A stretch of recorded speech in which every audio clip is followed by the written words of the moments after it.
Hi, I'm Dr. Lila Abbate and I'm a physical therapist. I want to welcome you back to my YouTube channel where we're going to discuss today the embarrassing diagnosis of fecal incontinence. A lot of patients, they suffer in silence and they do try to go get help for their symptoms, but they're noticing that they have inability to get good results. So when we think about the pelvic floor muscles, I just want to give you a little bit of an anatomy of what muscles are involved. When you're in an elevator and you have to pass gas, your internal anal sphincter is a muscle that gives you the idea if it's liquid, solid, or gas. So you right away will try to close that muscle. And that's the external anal sphincter, that external muscle, that outside muscle that really does the closing. That muscle's about 1 inch deep. And if the muscle doesn't have good strength, just like you would contract your bicep, if it doesn't have good strength, it can't close. So a lot of people will notice they go to tie their shoes, they bend over and they pass gas. They're in an elevator and they can't quiet it and they can't hold back gas.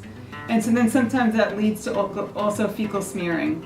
So patients will have some leakage within their undergarments. They'll see some maybe brown spots where their rectum would be sitting within their underwear.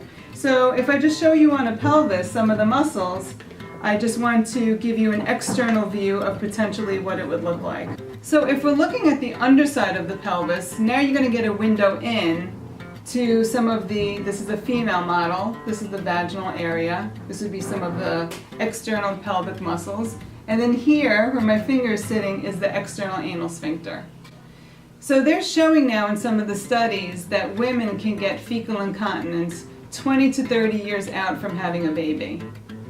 And that's because some of the interventions at the time of birthing, forceps trauma, using a vacuum can lead patients down that road, even more so than someone who had a traditional vaginal birthing. But that doesn't mean that that's the only reason why you get fecal incontinence. You can just get fecal incontinence just because your muscles get weak.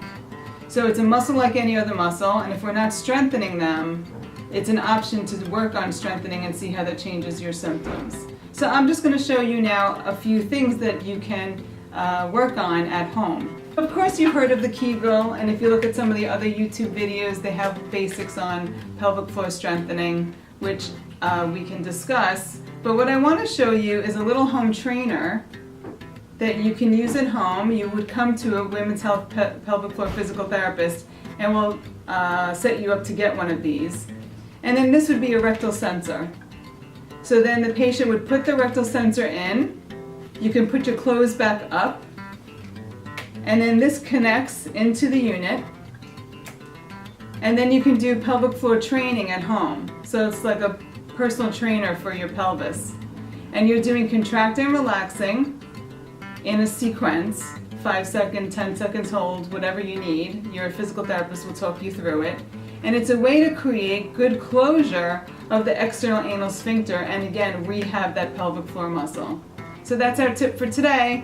So for patients who have fecal incontinence, you can work on strengthening.